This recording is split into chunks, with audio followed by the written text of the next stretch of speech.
In the mid-1990s, my wife and I started one of Wellington's early tech companies, one of Wellington's early internet companies, the Web Limited. And we did that because it was really interesting and fun, and we wanted to build something, and making money out of it was something that was important to us, but it was not the object of the exercise. And so when we exited that company in 2002, we thought, well, what can we do to help continue that journey and build up the ecosystem that helped provide the basic foundation for the tech company that we built? And how do we spread that love and make sure that anyone who wants to do that in Wellington can build up their own company and take Wellington technology to the rest of the world? And so we started making small investments in companies doing that. One of them was Pinocchio. I don't know if you remember Pinocchio. They're still around. A company focused on doing laser cutting. We invested in Celsius, a company devoted to combating climate change. And these were in 2002, and it was really early stage. And as time went on, I realized that it was much more fun and much more effective to actually engage with other people and do angel investment as a team sport. And so when Suze Reynolds sort of began, and Marie-Claire Andrews started the Angel HQ in 2009, I was in on the establishment board and looking for ways to get other people involved and do this as a team sport. So there are two kinds of angel investors, and I think all of us angel investors sort of play both roles at any given time. So there are investors who just put money into a deal, and then there are investors who take a lead and generally governance sort of role in deals. So let me deal with those separately. So as a passive angel investor, you need to remember that you have to support these companies throughout their life cycle until they get their next really big stage of investment, until they basically graduate out of the angel space. And so when you make an initial investment, you need to be prepared to keep some powder dry, keep some money in reserve to keep that company going until they get to that next big investment. It's also really important to put your faith in the lead and in the investor director and empower them to do things on your behalf and not get in the way. And also importantly, when they do need something from you, to respond really quickly. So when a round is being closed or some paperwork needs to be signed, if you're a passive investor, it's really important to go through that stuff and do it quickly. If you're going to be an investor director and take a governance role in these companies, which is incredibly rewarding, you need to remember that your key role as a director is to be the founder's critical friend. Critical friend. And this is a phrase I've taken from the Institute of Directors.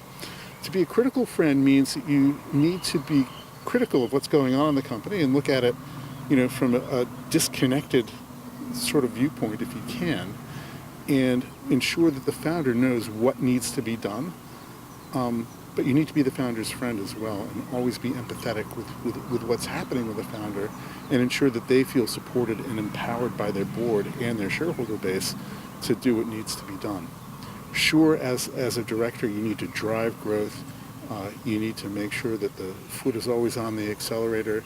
You need to make sure that the company is traveling in the right direction. You need to make sure that the company isn't going to run out of money. You need to be sure that you've got a sensible strategy that is being executed on well. But at the same time, you have to remember that you're only an investor, and actually it's the founder's company.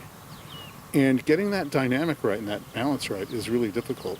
And, it takes a bit of learning in order to do that. Not always easy to do. But I think that's really the key to being a good angel stage company governor, is to be mindful of that and try to keep that balance right.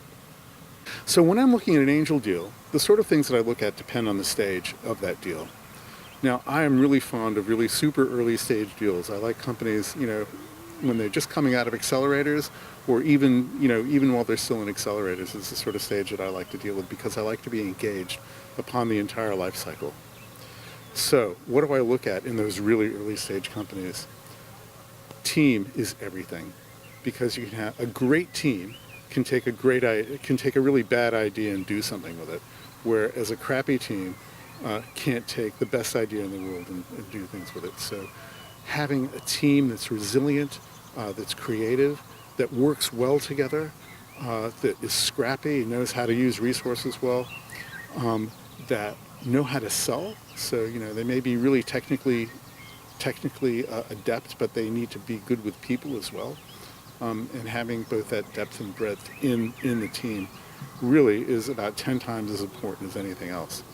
I really love deep technology. I'm a software developer myself by trade, and I love people who are doing really clever things and people that I can learn from. And I'm always learning from about technology. That's really important to me because that's what kind of makes me get out of bed in the mornings. I love learning about technology. But things that have global applicability, I'm not really interested in solving small-scale problems that are only applicable to New Zealand, because I know that with a population of only 4.5 million, it's really hard to turn a dollar here. And in order for a New Zealand startup to be successful, in most cases, you need to really have the overseas markets thought about from day one. So if the founders have that global perspective and global interest right from the start, that's really critical to me. There's a bunch of other stuff, but that other stuff can generally be learned. So, like financial capability, learning how to, be compliant, learning about governance. It's kind of my job as a director to help founders learn that, and I don't really need them to know that well from the start.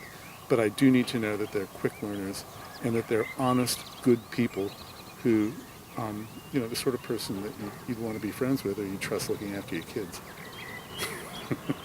Diversity is strength. I have a little armband that says that, and diversity is really important to me. And in my sort of life outside of angel investment, I tend to look for diverse sets of people that I can work with.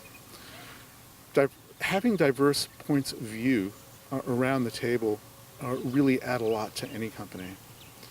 Now, the sad thing is that particularly in New Zealand, but it's a global thing, is that people doing startups tend to be young, white, and male. And that is a real problem. So I tend to look for companies that have slightly different perspectives in them, but it's not always easy. And that's a really poor excuse because I try to encourage people into this lifestyle, but it's something that you really have to want.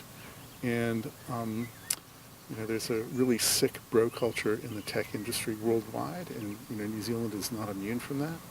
I do what I can to combat it, and I call out bad behavior when I see it, but encouraging diversity is really, really important.